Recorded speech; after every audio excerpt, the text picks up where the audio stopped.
Olá, está no ar Direito em Foco, um programa de debates e entrevistas de assuntos jurídicos relevantes.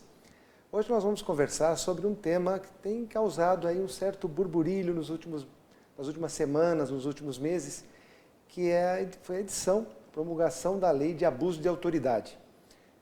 Muitos julgando que isso era absolutamente necessário, porque tínhamos uma legislação muito antiga, de 1965, e outros achando que essa legislação veio numa hora inapropriada, veio num momento em que parecia uma retaliação a determinados tipos de processos e inquéritos do Lava Jato, da Operação Lava Jato. Então, essa discussão fez com que se aflorassem aí essas discussões quanto até a ideologia que tenha motivado a promulgação dessa lei de abuso de autoridade.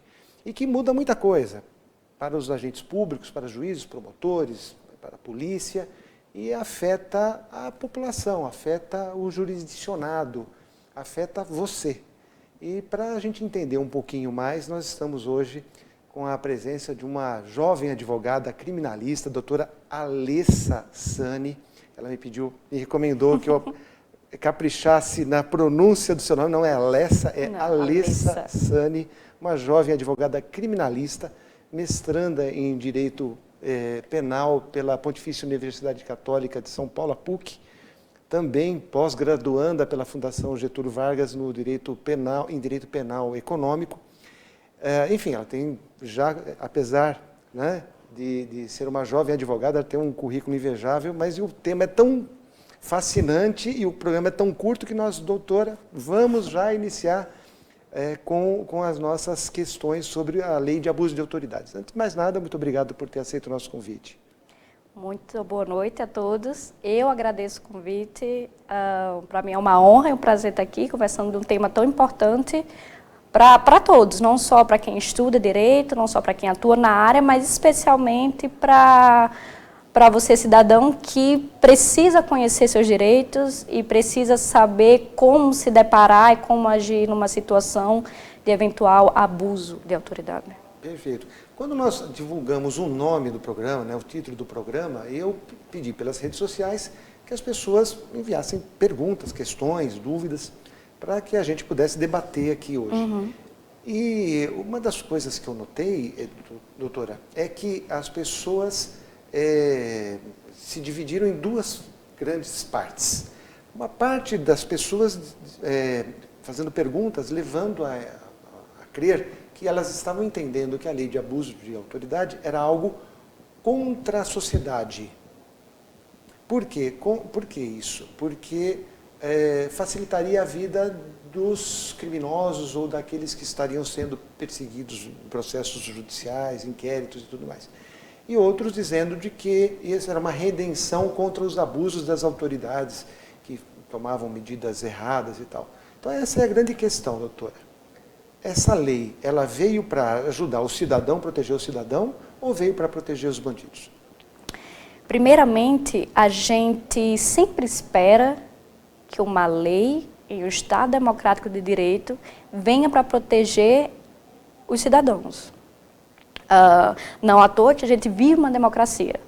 Então, as leis não deveriam ser criadas para quem está as elaborando, e sim para quem os representa. A questão é, desde o início dos debates, o público, não só leigo, mas também dentro do mundo jurídico, se dividiu nesses dois times, nesses dois grandes grupos. Aqueles que defendem a nova lei e aqueles que a rejeitam. A questão é que, primeiramente, é importante pôr que a edição de uma nova lei de abuso de autoridade nosso contexto atual é importante. Não só porque a nossa lei era antiga, mas sim porque ela foi editada num momento muito conturbado do contexto brasileiro, lembrando, em 1965. Então, a atualização é sempre muito importante, em especial porque o Código Penal, que seria o diploma que auxiliaria as leis extravagantes, né, que a gente fala, é um Código Penal também muito antigo, de 1940, embora várias atualizações já tenham sido feitas. Ocorre que o que gera muita polêmica, e ao meu ver foi o que gerou polêmica nessa lei, é o momento pelo qual ela foi editada. Porque enxerga-se, de um lado, uma afronta ou uma resposta vingativa do parlamento às autoridades de justiça, em especial por causa da Operação Lava Jato. Doutora, essa questão do momento em que foi editado, né? As pessoas que entraram em contato aqui com o programa, né, comigo, enfatizaram muito essa questão, dizendo, olha, a Lava Jato foi uma operação, embora com um ou outro erro, um ou outro excesso, mas foi uma operação e que teve a grande aceitação por parte da população. No momento em que uma lei é dirigida aparentemente contra operações como a Lava Jato, onde aparentemente vai inibir a atuação de juízes e promotores, não vai fazer com que a população fique contra essa lei, uma lei que poderia ter sido editada para proteger a população, porque parece, como ele disse, de alguns que entendem, de que a lei de abuso de autoridade, que vai entrar em vigor agora no começo de janeiro de 2020, veio para proteger aquelas pessoas que são réus em processos tipo Lava Jato. Primeiramente, é uma cultura brasileira, e ao meu ver, uma cultura nefasta, a utilização de algumas circunstâncias que ganham muita repercussão social, sejam circunstâncias meramente sociais, sejam políticas, para engajarem a elaboração legislativa. É o que a gente chama hoje, dentro da academia em penal, de leis emergenciais.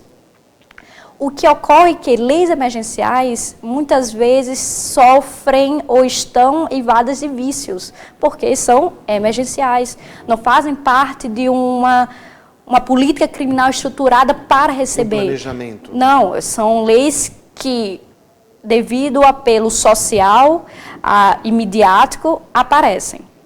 Não foi diferente com a legislação de abuso de autoridade atual, como o senhor falou, mas eu não enxergo que ela seja uma afronta às autoridades, porque, muito diferente da anterior, ela tem uma técnica superior. Com tipos penais mais fechados, o que eu quero dizer que o funcionário público, ao invés de se sentir amedrontado, deveria se sentir também seguro, porque através da lei a gente consegue diferenciar, ou espera-se, como o senhor falou, a partir de 3 de janeiro de 2020, espera-se diferenciar quem ou quais funcionários estão agindo no estrito poderes do seu cargo ou aqueles que estão desviando ou agindo com abuso. Para a gente tornar mais claro isso, doutora Alessa, quais são os exemplos de tipos penais agora que vão entrar em vigor em janeiro, para a gente entender, né, para quem está nos assistindo, poder compreender o que são esses crimes de abuso. Só pode dar alguns exemplos? Nosso tempo é curto, e a lei é um pouco... Posso dar vários exemplos, mas antes dos exemplos eu gostaria de deixar claro que essa lei, além do dolo, ou seja, no direito penal existe o dolo e a culpa. O dolo é quando você tem a vontade de agir daquela forma. A lei, existe também uma especial finalidade de agir. E essa especial finalidade de agir fica muito bem clara no seu artigo 1º, que é a finalidade do funcionário público de beneficiar-se ou prejudicar alguém, ainda que por mera satisfação pessoal. Então, quando vocês lerem todas as tipificações, lembre-se que elas precisam deixar claro essa especial finalidade. Dentre vários artigos que tipificam crimes de abuso de autoridade, podemos destacar a criminalização da decretação de prisões ou então de limitação da liberdade de locomoção, fora dos padrões legalmente exigidos pelo Código de Processo Penal, a exemplo da prisão preventiva, prisão em flagrante ou prisão temporária. tal tipificação já existia na legislação anterior, de 1965, porém de uma forma mais aberta, que poderia gerar interpretação dúbia, porque ela tratava de qualquer atentado à liberdade individual. Assim, ficaria em questão, por exemplo, uma prisão preventiva decretada fielmente aos ditames legais. Então, é uma questão técnica. Outro tipo que se configura como abuso de autoridade é a condição coercitiva de testemunha para depor, a condução de réu ou acusado, também coercitivamente, sem intimação, além de outras condutas desse tipo, não só lembrando do Poder Judiciário, mas também inclui, como funcionário público passível de sofrer as consequências dessa lei, todos os poderes da Federação, Legislativo, Executivo e Judiciário, como o Ministério Público e as polícias. Entendo. Agora, a senhora tocou num ponto interessante, quer dizer, para haver a tipificação de um crime de abuso de autoridade, tem que ter essa finalidade específica de prejudicar alguma pessoa, ou de se beneficiar. Agora, é difícil da gente, imagino, de provar que é por mero capricho, porque nenhuma autoridade vai dizer, eu estou fazendo isso porque é meu gosto fazer com que a pessoa passe por esse constrangimento. Não seria uma lei também que não teria uma aplicação, condenações pela dificuldade de provar o mero capricho, ou essa finalidade específica de prejudicar? Porque não me parece que a autoridade faça isso. Não, eu estou fazendo isso para prejudicar o réu. Não seria uma dificuldade também dessa lei, dela ter efetividade? Alguns tipos penais exigem essa especial finalidade de agir, especialmente alguns crimes de caráter também contra a administração pública, como a prevaricação. Algumas questões de prova ou de configuração dos crimes de abuso de autoridade, a gente vai ter que esperar um posicionamento da doutrina e jurisprudência a partir do dia 3 de janeiro de 2020. Então, algumas coisas, infelizmente, vou ter que especular. São as minhas primeiras impressões.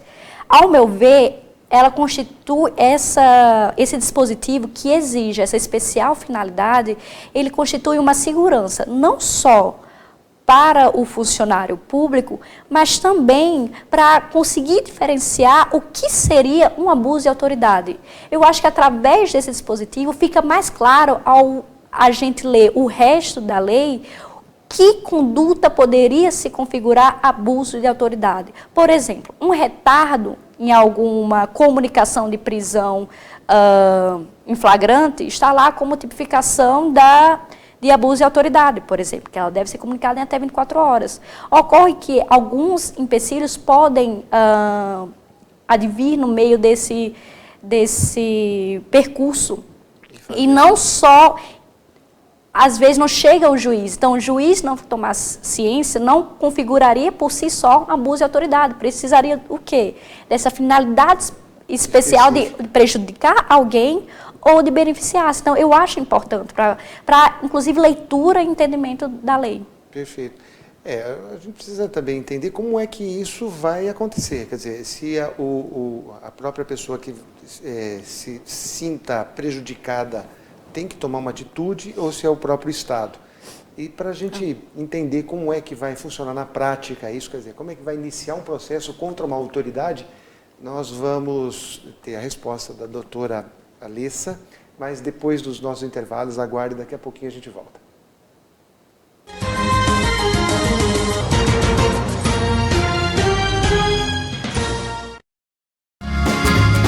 Viaje mais! Prepare-se para conhecer os mais belos lugares do planeta, de segunda a domingo em 2 horários, às 13h30 e à meia-noite, na rede NGT Canal 48 Digital e na TV Grande ABC Canal 3 NET. Agora você tem um encontro marcado com Walter Esteban no programa Viaje Mais.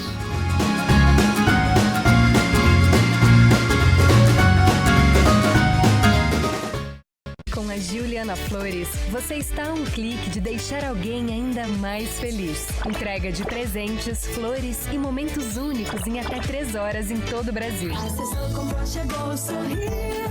Juliana Flores. Pior que não ler jornal é ler apenas um jornal. Leia, assine e anuncie no Jornal ABC Repórter. 4224-4789. Se você é notícia, foi ou vai ser, ligue para a nossa redação ou mande um e-mail para redação@jornalabcreporter.com.br. ABC Repórter, o diário. www.jornalabcreporter.com.br. Ei, quer saber como escolher a sua escola de inglês? Não pergunte pro boneco do posto. Não pergunte pra esse monte de gatos da sorte. Não pergunte pra essa estátua. Nem pra esse cara sem boca, né? Não pergunte pra essa boneca havaiana, pra essa turminha aí ou pro rapaz dessa foto. Mas esse balão de barba vai saber, né? Nah. Pergunte pra quem já faz IASIG e faça a escolha certa. Agora no IASIG você pode falar direto com nossos alunos e pais de alunos, tirar suas dúvidas e descobrir todos os motivos para estudar inglês aqui. Fale com a gente, fale com o mundo. IASIG, você cidadão do mundo. Sejam bem-vindos ao Goiás Espetos Bar. Gente bonita, segura aí. Rodízio de espetinhos de terça a sábado a partir das 18 horas. Venha saborear mais de 30 sabores deliciosos. Espetinhos quentes, vegetarianos, espetinhos especiais, frios e doces. Sexta e sábado tem música ao vivo. Ligue no delivery agora, 4227-4229 ou no WhatsApp 98381-5068, Avenida Goiás, 182, São Caetano do Sul. Venha brindar e se divertir. Goiás Espetos Bar.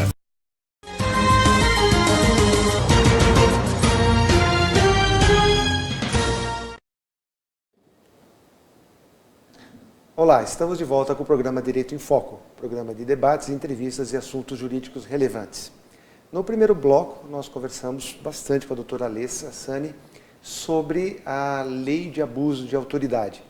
E ela estava dando um panorama muito abrangente sobre as novas características do abuso de autoridade, que nós já tínhamos uma legislação no Brasil desde 1965 e motivado aí, por vários fatores, os legisladores promulgaram mais uma legislação nesse caudal que nós temos, essa enorme legislação, quantidade de leis que temos no Brasil, colocaram essa lei de abuso de autoridade e, segundo a doutora Alessa, com uma qualidade técnica melhor do que a anterior, mas ela fez algumas ressalvas quanto ao momento, parece que foi um pouco inapropriado.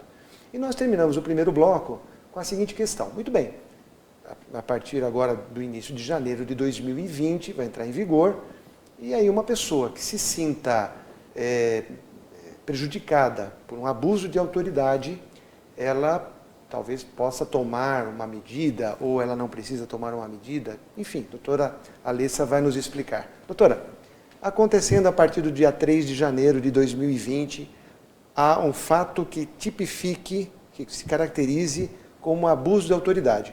Como é que vai se iniciar esse procedimento? A lei de abuso de autoridade, ela deixa bem clara que ela se procede mediante ação pública incondicionada. O que isso quer dizer? Que o titular da ação, o dono da ação, é o Ministério Público. É ele que deve tomar as medidas para investigação e processamento de crimes dessa legislação. Assim, alguém que se sinta vítima da lei, ou de algum abuso de autoridade, na verdade, ela pode dar ciência a qualquer forma e a qualquer autoridade da ocasião que a tornou vítima. Tanto é que, necessariamente, ela nem precisaria dar ciência. Se o Ministério Público toma ciência por si próprio, ele tem o dever de, como titular da ação, porque a lei deixa claro que é uma ação pública incondicionada, de já promover as suas medidas. Ocorre que a lei também prevê de forma clara a hipótese de o Ministério Público não agir no prazo que ele deveria. Questão que também já é prevista no nosso Código de Processo Penal, que seria a ação privada substitutiva da pública. Ou seja, no processo penal a gente tem 2 tipos de ação geral, que é a incondicionada, onde o titular é o Ministério Público, como eu acabei de informar, e a privada, onde o titular é a vítima, né? Na qual ela contrata um advogado, em juízo, ela noticia e assim se prossegue.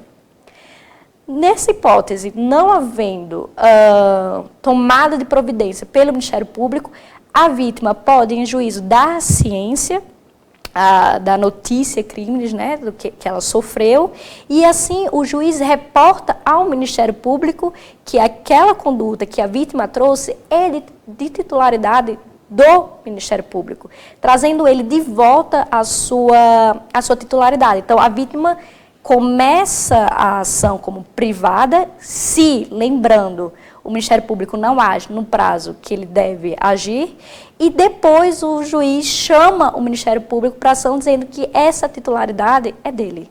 Então, ele volta para ser titular da ação. Então, a obrigação principal de instruir, de investigar, parte do Ministério Público. Quer dizer, a vítima necessariamente não precisaria tomar nenhuma atitude de forma imediata, mas se ele percebe que quem teria que tomar alguma atitude contra aquele ato de abuso de autoridade não tomou, aí ele ela tem até 6 meses para tomar essa providência de noticiar em juízo e assim entrar com uma ação privada substitutiva da pública.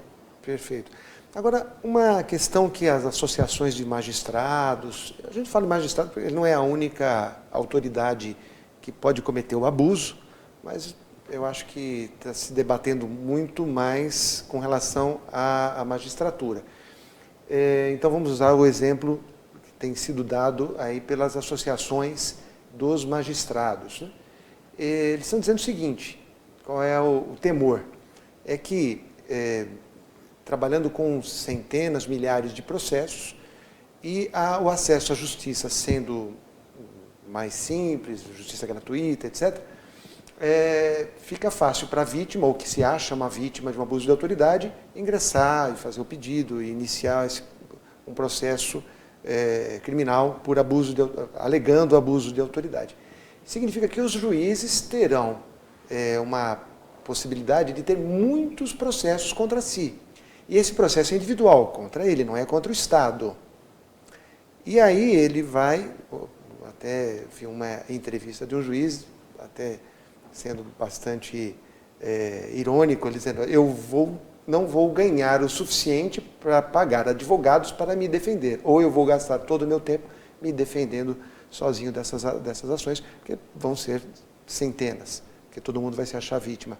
Não vai haver um contrassenso da legislação ao judicializar e elevar o número de processos e colocar os magistrados numa posição defensiva, onde ao julgar algo vai pensar 10 vezes e vai talvez não tomar uma medida que pudesse tomar se não tivesse essa lei de abuso de autoridade? Primeiramente, nessa relação, entende-se que o hipossuficiente é o cidadão que está sendo vítima daquela conduta. Então, entende-se que ao se mover a cadeia jurídica, né, da justiça para investigar um crime de abuso de autoridade, se entende que quem está sendo vítima, no caso, logicamente, seria o cidadão. Os juízes, assim, essa questão, estão especulando tanto quanto nós. Assim, a gente está especulando como serão as ações, que número isso vai dar, mas é sempre importante notar que antes mesmo de uma investigação se dada, de o Ministério Público como titular da ação promover, né, as suas primeiras providências, é preciso que haja esses indícios de autoria e materialidade que se exige em qualquer ação penal. Ou seja, o que são indícios de autoria e materialidade? Indícios de que aquele funcionário público tenha, de fato, promovido alguma conduta no sentido de abusar dos seus poderes que tem em virtude do seu cargo e a materialidade de em que circunstâncias aquilo ocorreu. Então, isso é um juízo de admissibilidade prévia.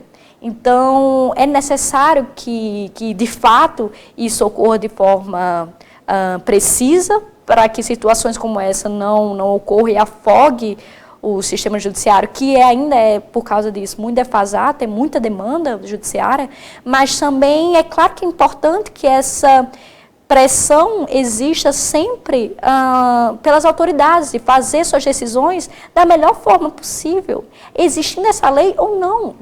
Vivemos em um Estado democrático de direito. Isso me faz tecer a senhora apresentar uma pergunta que é a seguinte: diante de tantas questões que me foram apresentadas aqui para o programa, qual que é a sua expectativa com relação à vigência da lei? Nós vamos ter realmente um recuo por parte dos magistrados, nós vamos ter um maior cuidado por parte deles ao exercerem as suas funções. Qual é a expectativa que a senhora tem vendo a lei e com a vivência que a senhora tem no Poder Judiciário, principalmente na área criminal? Eu acho que o senhor usou uma palavra muito boa, é expectativa. A gente tem que ter expectativa sobre alguma legislação. Eu espero que, embora o momento na qual ela foi editada pareça inapropriada, a sua técnica superior à lei anterior e atualizada aos moldes das necessidades atuais e da vivência das autoridades judiciárias, e não só judiciárias, como policiais, Ministério Público e aqueles que estão envolvidos ou suscetíveis a sofrer as consequências da lei, seja de extremo cuidado. Não só porque já o deveria agir dessa forma, mas porque o cidadão agora está armado e ciente de que tem direitos e liberdades individuais constitucionalmente garantidas e que estão acima de qualquer autoridade. Então, o que eu espero é que as decisões judiciais, os requerimentos do Ministério Público, as providências da polícia sejam sempre fundamentadas, embasadas na legislação. Coisa que já deveria existir, mas que a lei reforce essa necessidade, pois, caso contrário, as consequências serão tipificadas pela lei de abuso de autoridade. Perfeito, doutora. Bom, lamentavelmente nosso programa está chegando ao fim, é um programa muito curto para um tema tão complexo quanto esse e tão importante, porque com certeza vai mexer na vida de todos os brasileiros, porque vai mexer na grande estrutura do Poder Judiciário, no seu poder de decisão, no seu poder de ação. E a gente espera que venha para o melhor, para que aconteça a nossa expectativa, usando a palavra que nós enfatizamos, seja alcançada, que melhore o Poder Judiciário, que nós temos a obrigação de torcer para que a justiça seja distribuída da melhor maneira. E eu tenho que agradecer imensamente aqui a sua presença, a presença de uma advogada criminalista potiguar, veio do Rio Grande do Norte, formada no Rio Grande do Norte, aqui para São Paulo, está fazendo o curso de mestrado e com certeza aqui todos que assistiram ao programa ficaram muito satisfeitos aqui com a sua clareza e com a sua simpatia. Muitíssimo obrigado. E eu tenho a dizer que o programa Direito em Foco agradece a sua audiência e retorna na próxima semana, nesse mesmo horário. Até lá.